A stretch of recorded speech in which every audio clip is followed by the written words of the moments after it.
봅시다. 총정리 한번 싹 해볼게. 자, 맨 앞에서부터. 첫 번째는 도형의 방정식.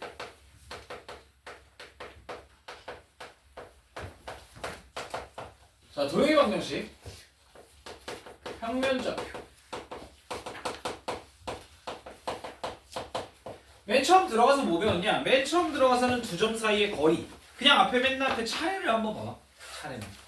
그래서 너네가 생각나는 게 뭐가 있을지 그런 거 한 번만 짚어볼게. 뭐 같이 따라오지 말고 그냥 앞에서 한번 슥 훑어보자는 거야.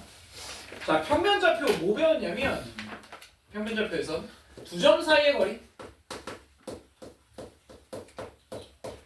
뭐 이런 거 배웠죠. 그래서 만약에 A라는 점이 x1, y1 B라는 점이 x2, y2였다라고 한다면 요 둘 사이의 거리는 루트에 x 빼서 제곱 누구에서 누굴 빼든 상관이 없어. 어차피 제곱이니까 y 빼서 제곱에 루트 요렇게 만드는 거였다. 이게 두 점 사이의 거리였지. 자, 그 다음에 너네가 아직도 조금 헷갈리는 건 내분점. 내분점. 내분점. 예를 들어서 A. 예를 들어서 A, x1, B, x2 요 둘을 m 대 n으로 내분한다라고 하면 얘는 크로스로 곱한다라고 생각을 했지. 그래서 얘가 뭐였냐면 내분점 m 더하기 n분의 m x2 더하기 n x1 요렇게 됐었던 게 내분점 공식. 요거는 얼추 기억나? 요거는 기억을 해야 돼. 그래서 쌤 그러면은 좌표 평면에서는요? 똑같아. x 따로 y 따로. 그 다음에 뭐 했었냐면 그 다음에 무게중심 했었죠. 무게중심 세 점이 있고 무게중심은 세 점의 평균 3분의 x, x, x, 3분의 y, y, y 요렇게 됐었죠. 여기까지 기억이 나지? 요게 무게중심의 좌표 얘기였어. 요게 이제 평면좌표의 대부분이고요. 요거는 별로 어려울 건 없을 거고. 그 다음에 두 번째로 이제 직선의 방정식입니다. 직선.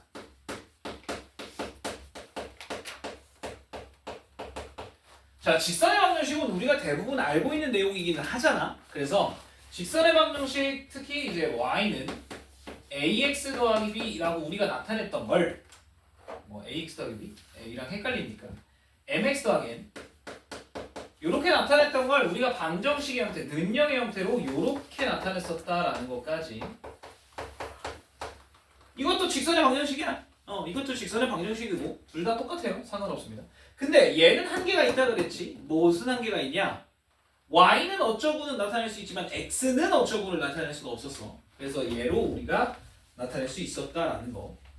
그 다음에 직선의 이제 위치 관계에 대한 얘기인데 뭐 평행 간단하게 기울기 같고 y절편은 다르다. 알죠? 네. 사실 이것도 이렇게 바꿔서 푸는 게 조금 더 편해.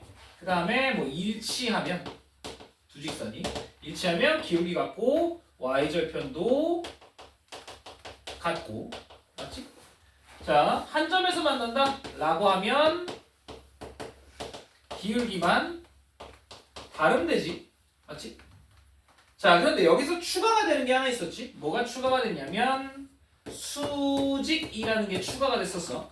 수직은 내가 다른 거 생각하지 말고 그냥 기울기 뭐가 곱이 마이너스 1이다 라고 얘기를 했었지. 오케이?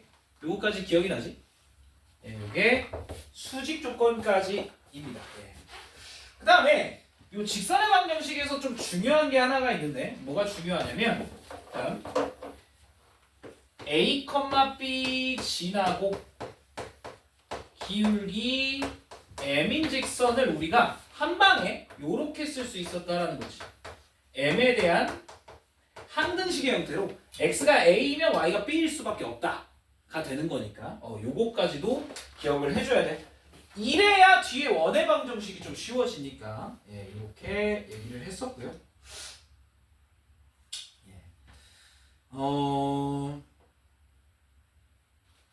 그 다음에 이 직선의 방정식에서 또 가장 중요한 얘기 중에 하나가 너네가 반드시 외워야 되는 거 뭐였냐면 점과 직선 사이의 거리. 자, 점 예를 들어 P, Q 직선 예를 들어 AX 더하기 BY 더하기 C는 0이라고 놨을 때 P, Q 말고 X1, Y1이라고 합시다. 자, 이렇게 됐을 때 두 점 사이 얘랑 직선 사이의 거리 어떻게 되냐? 이거 외워야 돼. A제곱 더하기 B제곱분의 절대값 AX1, BY1 더하기 C 이렇게 됐었다. 기억나냐? 이 공식은 완벽하게 머릿속에 집어넣어 줘야 돼. 그래서 이게 점과 직선 사이의 거리까지였습니다. 그래서 내가 그때도 한번 팁으로 얘기를 했던 건 이 점과 직선 사이의 거리를 이용해서 삼각형의 넓이를 구하는 문제들이었는데 삼각형 넓이 어떻게 구해? 요상하게 생긴 거? 뭐라고 할 수 있다? 신발끈 기억나지? 신발끈으로 구할 수 있다. 촥촥촥 곱해서 하고 촥촥촥 곱해서 빼는 거. 했냐? 뭐 이렇게도 구할 수 있었다 정도. 그 다음에 사실 원의 방정식에서 그 도형의 방정식에서 가장 어려웠던 게 이제 원의 방정식인데 그래서 표준형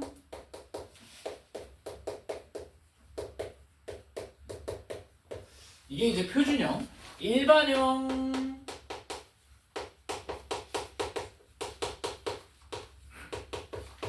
요렇게 두 개가 원의 방정식이었다. 중심과 반지름 얘가 중심과 반지름을 알려주는 식이기 때문에 저 식이 표준형이다. 그 다음에 요거 일반형 얘로는 이걸 만들 수 있어야 된다. 원의 방정식 표준형으로 바꿀 수 있어야 된다 라는 거였고 그 다음에 사실 원의 방정식에서 제일 어려운 게 이제 접선이지. 접선의 방정식이죠.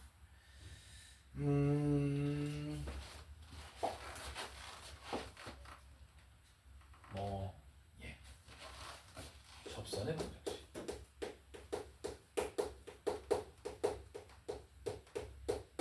그래서 접선의 방정식은 어떻게 구하느냐? 원과 직선 사이의 위치 관계로 구하는데 얘가 접한다라고 하면 뭐랑 똑같다? 중심으로부터의 거리와 반지름이 똑같다. 그래서 D는 R, D는 반지름 요거 이용해서 우리가 접선의 방정식을 구했지. 그래서 식이 몇 개 있긴 했는데 Y는 mx 뿔마 r 루트 m제곱 더하기 1 이거는 절대 외우지 말라 그랬잖아. 요거는 외우는 게 절대 아니라 D는 R을 이용해서 우리가 접선의 방정식을 구할 수 있어야 된다라고 얘기를 했던 것까지. Y는 요거. Y 빼기 B는 M의 X 빼기 A라고 두고 D는 R 이용해서 접선의 방정식을 구할 수 있다 라고 얘기를 했었던 거야. 자, 그 다음에 또 하나 여기서 중요한 게 하나가 있는데 뭐가 중요하냐? 원 위의 점에서의 접선.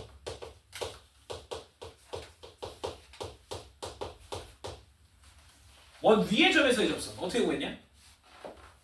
원이 예를 들어서 이렇게 생겼으면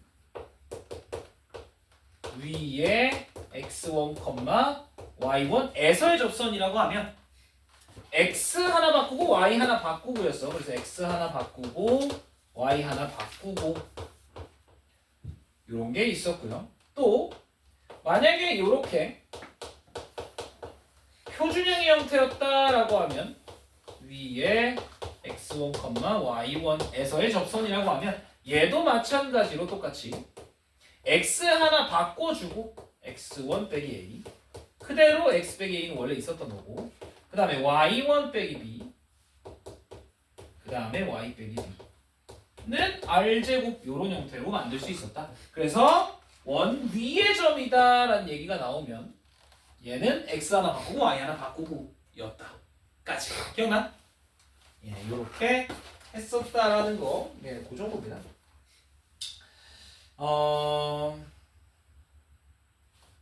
그 다음에는 이제 이동인데 도형의 이동. 예, 도형의 이동.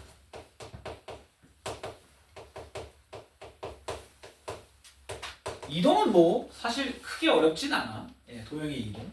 이동은 평행 이동과 대칭 이동이죠. 자, 평행 이동.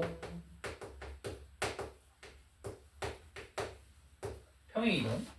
예를 들어서 x축으로 p만큼, y축으로 q만큼 이동을 한다라고 하면, 예, 점은 x, y라는 점이 x 더하기 p, y 더하기 q로 이동을 하는데 도형은 어떻게 된다?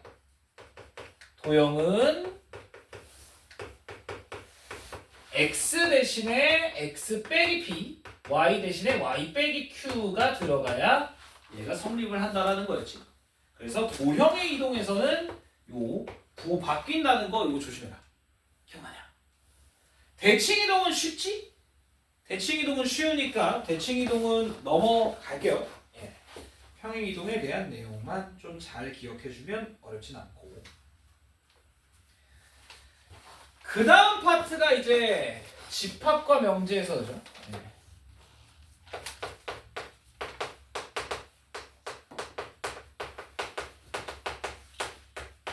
뭐 집합은 크게 어려운 건 없지. 집합은 크게 어려운 건 없는데 집합은 이제 연산이 좀 빡빡해. 연산이 좀 빡빡해서 자 집합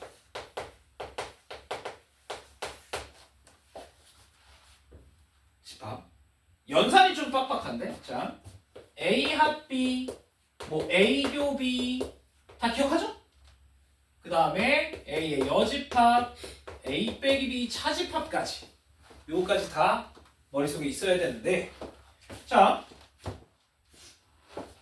얘랑 얘는 교환 법칙이 성립하죠.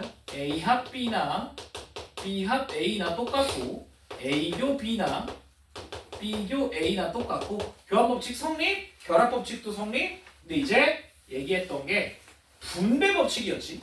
그래서 A 교에 B 합 C 이렇게 연산이 서로 다른 경우에만 이게 가능하다. 그럴 때 A 교 뿌려주면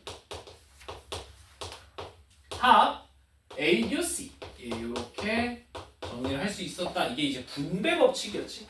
이런 것까지 기억을 하셔야 되고 그 다음에 또 하나 여집합의 성질이라고 해서 드모르간까지 그래서 A 여집합 합 B의 여집합으로 이렇게 정리가 된다는 거였지. 그 다음에 또 여기서 제일 중요한 거 이 차집합은 A 교집합 B의 여집합 교의 여로 바꿔야 된다 정도까지 여기까지가 집합 연산이에요. 어려운 건 전혀 없을 거고.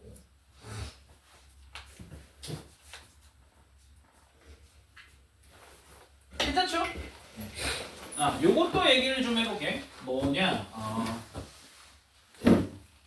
요런 거야. 이거의 차이는 이제 알지? 예. 요거는 원소로 갖는다. 요거는 부분집합으로 갖는다. 요거라서 얘 앞에는 집합이어야 되고 얘 앞에는 원소여야 된다 라는 것도 기억을 하셔야 되고 별거 없고요. 원소의 개수 문제에서 요 공식 하나는 기억을 해주면 좋죠.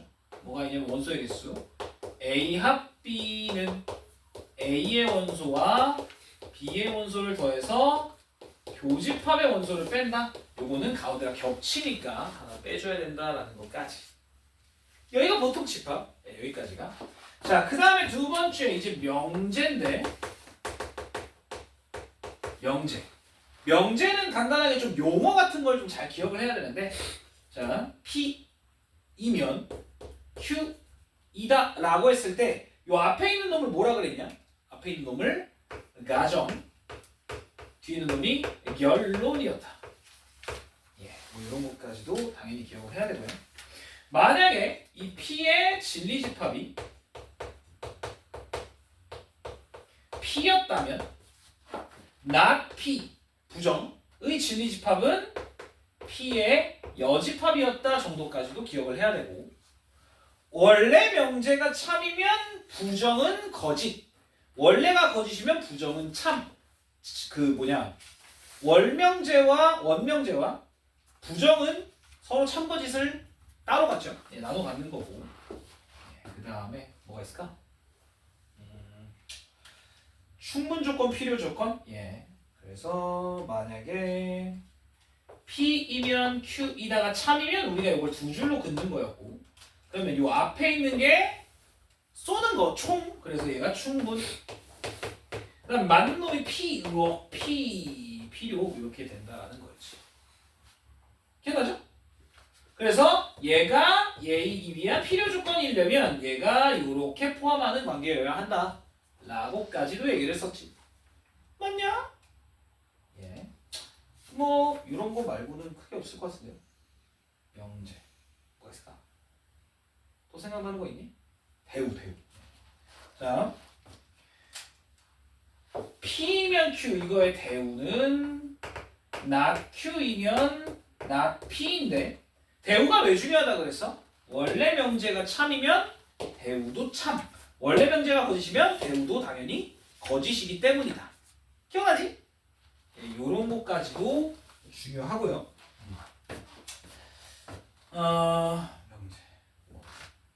명제 이거 거의 다 된 것 같은데요? 예. 명제는 이제 증명 과정 두 가지가 있는데, 명제 증명은 두 가지. 첫 번째, 명제 증명 첫 번째, 대우법. 대우가 참이면 원래도 참이다. 또는 대우가 거짓이면 원래도 거짓이다. 두 번째, 귀류법이 있었죠? 예. 귀류법이 있었다. 원래 내가 테스트를 냈을 때 귀류법을 넣었는데 기억이 안 날까봐 좀 바꿨어요. 어쨌든 예. 대우법은 대우도 참이면 원래도 참이다. 귀류법은 결론을 부정해서 모순임을 보이는 과정이야. 예, 그래서 이것도 알고 계셔야 되고, 자, 너네가 어려워하는 거 절대부등식. 절대부등식.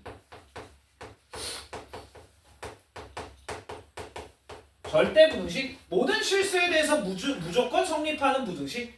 자, 얘를 증명하려면 일반적으로 제곱은 0보다 크거나 같다. 완전 제곱으로 묶어주는 게 기본이었어. 뭐 예를 들어서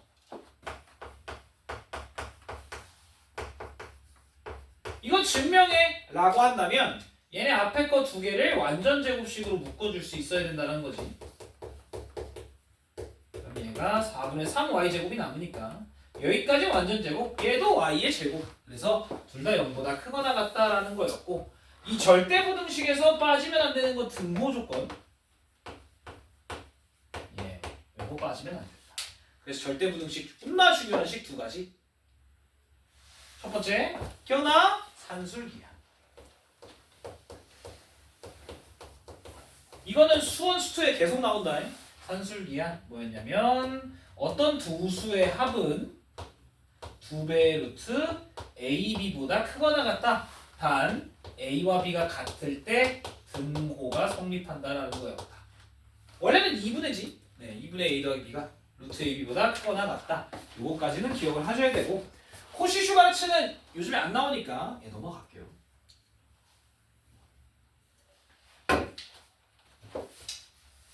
그 다음에 이제 함수 파트인데,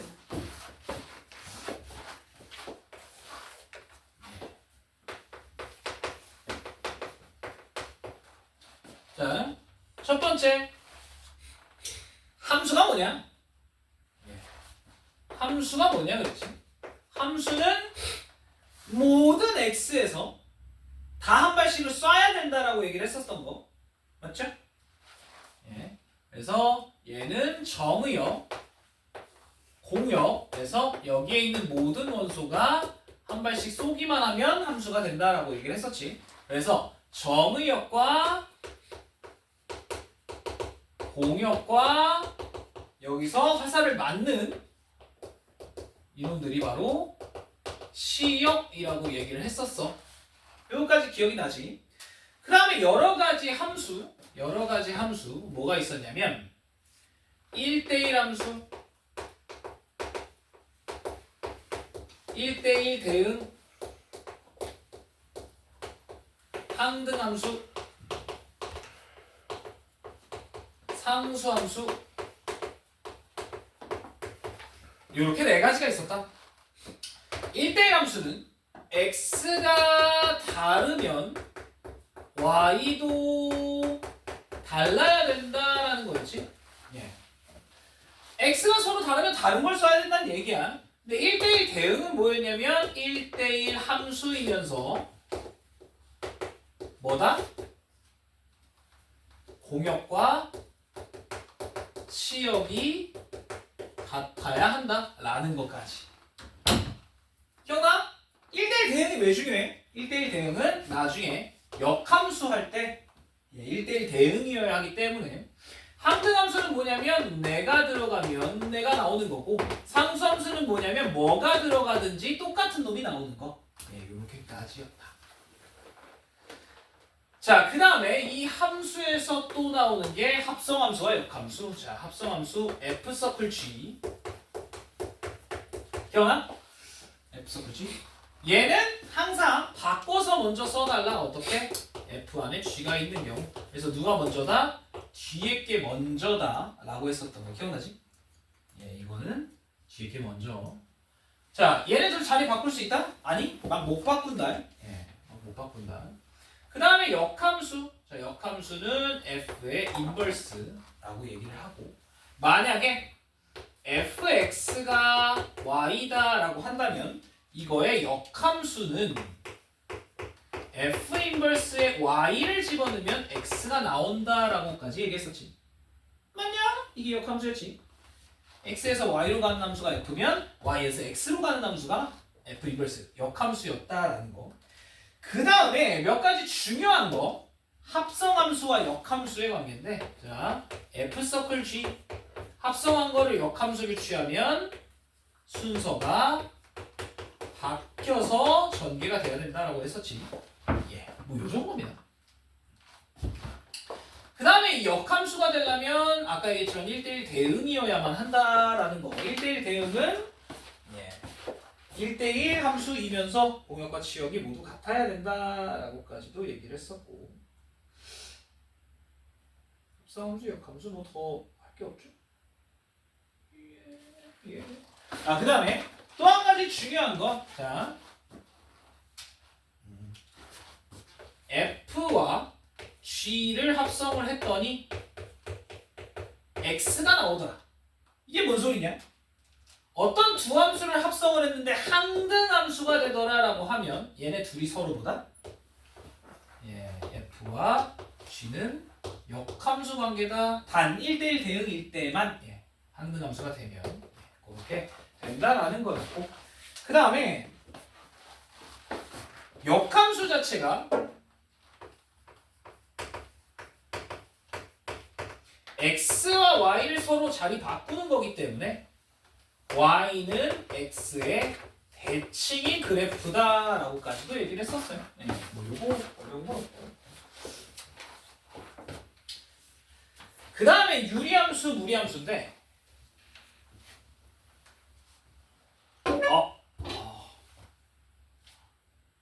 자리가 좀 좁아 보이는데. 자, 그 다음에 함수 1, 2 했으니까 3번 유리함수. 유리식은 너무 쉬우니까요. 유리식은 그냥 넘어가고 유리함수. 자, 유리함수는 뭐였냐면 유리함수는 반비례 그래프 x분의 1 여기서 출발을 한다라 그랬고 그래서 얘를 표준형 그러면 x축으로 p만큼 y축으로 q만큼 이동을 하는 거였는데 여기를 k로 붙이는 거죠.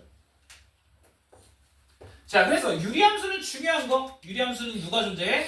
유리함수는 점근선이 존재한다. 점근선. 누구? x는 p, y는 q. 그래서 얘의 그래프를 그릴 때는 x는 p, y는 q를 그리고 얘가 이렇게 그려지겠다라는 거였지. 기억나냐? 예, 요게 다 유리함수였죠. 그래서 얘를 일반형의 그래프로 바꾸면, 자 얘를 일반형 그냥 전개를 한다면 y는 cx 더하기 d분의 ax 더하기 b인데 얘의 점근선은 구할 수 있어야 된다고 했었어. x는 요거 마이너스 c분의 d, y는 누구? 예, c분의 a까지였다. 아, 요런 것도 알고 계셔야 됩니다. 네 번째 이제 무리함수. 무리함수는 네 가지 종류가 있는데, 자 그냥 간단하게만 할게. y는 루트에 ax라는 걸 평행 이동을 하면 y는 루트에 a에 x 빼기 b 더하기 q 이렇게 나온다는 거. 아까 실수. 네. a 앞으로 묶어줘야 돼. 이거 놓치면 안 돼. 자, 그래서 이 그래프는 뭐가 중요하냐? 얘는 그때도 얘기했지만 시작점과 방향이 중요해. 자, 시작점은 p, q. 그래서 그래프를 그릴 때 정의역과 치역을 나눠주고 p, q에서부터 어디로 가냐 이렇게 우리가 그림을 그릴 수 있어야 된다. 맞냐? 예, 이게 무리함수입니다. 예, 그 다음에 무리함수는 역함수를 취하면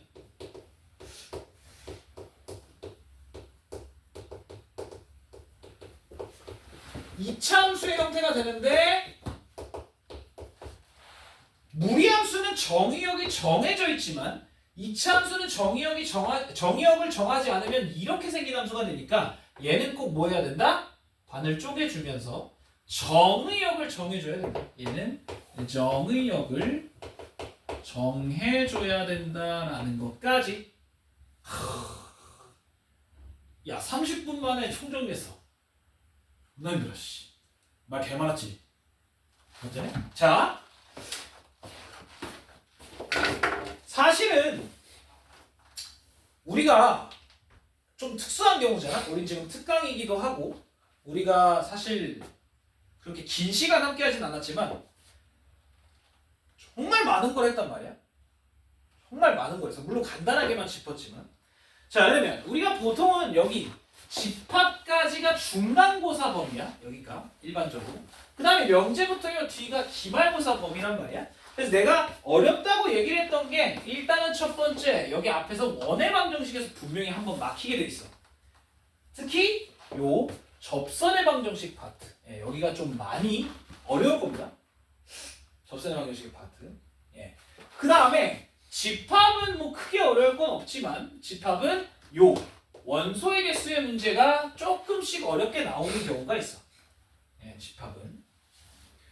자, 여기가 중간고사 범위까지 제일 어려운 유형들 연의 방정식과 요 집합까지 얘기를 했고, 그 다음에 명제부터는 기말고사 범위인데 여기서 어려운 건 요거 산술기하. 아니, 어려운 게 아니라 존나 중요한 예, 산술기하. 요거와 그 다음에 함수는 사실 다 너무 어려워요. 오히려 유리함수, 무리함수가 조금 더 쉬워. 이거 그래프만 그릴 수 있으면 되니까. 네, 함수에서는 얘기했지만 요 1대1 함수와 1대1 대응을 구분할 줄 알아야 되고, 오케이? 그 다음에 요 합성함수와 역함수까지도 역함수 즉 역함수 x와 y 바꾼다 잘 기억을 해놔야 된다 정도.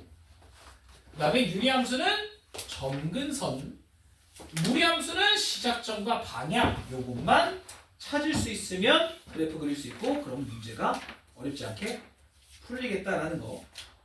되냐? 예, 그 다음에 또 하나. 아, 내가 여기서 얘기 안 한 게 하나 있네. 자, 이 역함수에서 봐봐.